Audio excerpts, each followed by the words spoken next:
Man-Machine Profiles, Episode 5, The BROMB TEXTER. First put into development in late Universal Century 201 as the potential successor to the aging Gussa-type series of man-machines for the Manhunter agency, it may not look like it at first, but the BROMB TEXTER hails from a highly decorated and venerated lineage of Federation mobile suits, that being the first major Gundam units that had ever been utilized by the Manhunter agency, the iconic and legendary RX-104FF Penelope Gundam. However, the BROMB TEXTER itself is a man-machine that had a difficult and tumultuous early developmental phase. Over the first few months of the unit's existence, the unit would be fraught with extensive problems and mechanical errors. These first BROMB TEXTERs were known as the pre-production Zero types, or BROMB TEXTER Zeros for short. The unit's developers had difficulty reconfiguring the machine for zero-gravity and Earthside combat, as the unit spent much of its early existence being developed under a space colony's artificial gravity, leading to extensive thruster and vernier system failures, making the unit very difficult to fly and operate as a whole. This left the very first models to be given to the Manhunters in a very poor shape, leaving the Manhunter mechanics and technicians to spend much of their early time with the machine spent on modifying and improving the units they were given. Luckily, in the month of April of UC-203, just a few short months after its initial deployment, with the help of the Manhunter's skilled technical teams, the BROMB TEXTERs used by the Manhunters would have several mechanical components modified and recalibrated that allowed the unit to serve well as a squad commander unit for the use in both space and on-the-ground combat, weapons, and equipment. The BROMB TEXTER Zero has a very simplified arsenal, as this unit at the time was still considered a pre-production model. Regardless, it makes up for its lack of advanced weaponry with sheer power. This unit can outpace and outperform a Gussa as well as many other Metatron man-machines with ease. Its speed in particular is what garnered its later, more reliable reputation amongst the Manhunter forces. Many more Zero types would be used throughout the entire war with the Metatron forces, and even much later during the Manhunters' coup against the Federation. For weapons, the unit possesses a pair of beam sabers concealed in its forearms, a beam rifle for medium to long-range attacks, one that closely resembles an upscale beam rifle used by suits like the F-91 and its era equivalent counterparts, as well as an upgraded version of its standard beam rifle that has been turned into a makeshift mega launcher. The weapon isn't commonly used by BROMB TEXTER Zeros, however, due to the power supply needed to operate it, as many pilots found this weapon to be highly consuming for the unit's reactor. A pair of Vulcans in its head, 4 multi-purpose rocket launchers housed in cylindrical ports on the unit's shoulders, and finally, the unit possesses 2 equipment options for defensive use, a physical shield and a pair of low-power eye-field generators, with most pilots taking the option of the eye-fields as they're already pre-built into the unit's upper forearms. Although this doesn't grant the unit protection from physical projectiles, this does allow for decreased weight, as the BROMB TEXTER is largely reliant on its speed and maneuverability to sustain itself in combat. Man-machine variations. BROMB TEXTER production type. At the moment of the BROMB TEXTER's debut onto the battlefield, the unit will receive a massive amount of modifications and upgrades, ones that allowed the unit to serve as a powerful and extremely proficient dedicated commander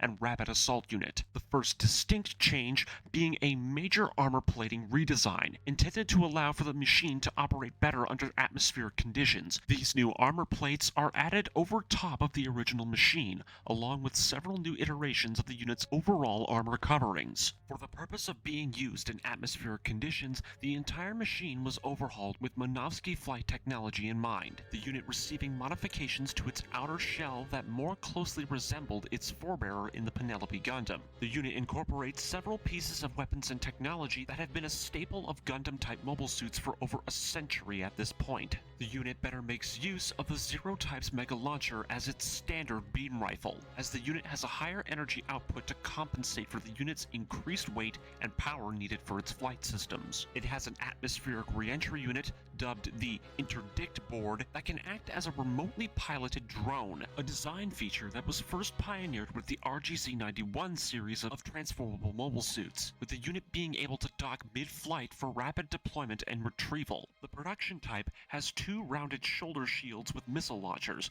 for the use of heat-seeking missiles. These can also be swapped out for smoke charges and emergency flare launchers for alternative use. These production types would be most famously piloted by Manhunter aces throughout their war with Metatron and the eventual Manhunter coup against the Federation, with famous pilots like Ul Urian and Lila Saber taking the reins of these monsters. All BROMB TEXTER production types also make use of their leader's insignia, the Manhunter Space Division crest, denoting Bijan Dargle's personal task force. Bijan Dargle's Manhunter emblem may strangely come off as a derivative of a Zeon crest. However, this is not the case. The Zeon-esque inspired heirloom crest blazoned at the center of the unit's chest depicts a Gorgon-shaped head. It is not said what unit the name currently possesses, but the emblem says it all.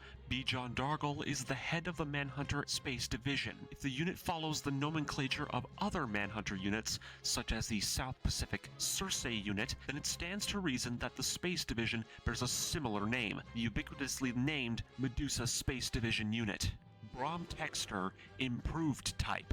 After the successful defense of the Manhunter space fleet during their Earth landing operations, Ensign Urian made a series of extensive modifications to his personal unit that were intended to act as his ultimate machine, made to combat the Metatron's own chief man-machine unit, the Gaia Gear Alpha. This will result in the form of the BROMB TEXTER Improved Type, an extensively modified version of the standard production model. Urian's BROMB TEXTER received several upgrades to its weaponry, so that it could better engage with Metatron machines like the Gaia Gear. The unit has an experimental and highly dangerous model of Psychomu control system integrated into its body, one that is known to have hazardous mind-damaging effects on its pilot. These effects vary from increased aggression and mood swings to damaged nerves, severe synaptic dampening, which could lead to gradual paralysis in some cases, and eventual life-crippling and painfully damaging seizures. With the use of this Psychomu, Urian was able to make use of a new weapon that he had personally integrated into his unit, the BROMB TEXTER's shield units